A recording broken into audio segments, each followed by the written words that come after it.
大漢包決戰高考怪。古人為了穿一身狀元袍，不惜10年寒窗苦讀。現今人為了身穿學士袍，頭戴四方帽加翼言。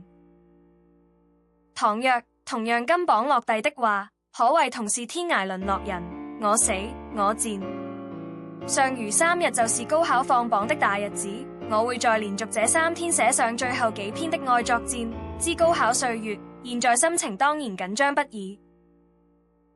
不過我已沒有太多眼淚去抒發我的不安和焦慮，因為淚彈已在高考戰役中差不多耗盡了。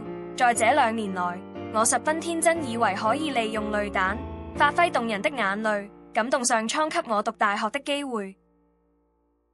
哼，這簡直是痴人說夢話。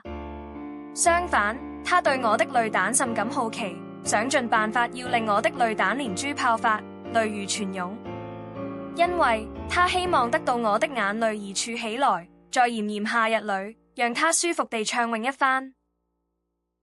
最可惡的是，原來我天生是由水做的小女孩，哭可謂是天性。自小每當遇上很多不如意的事，只懂得利用眼淚來解決問題。我的確沒本事得很，情緒智商將近跌至低點。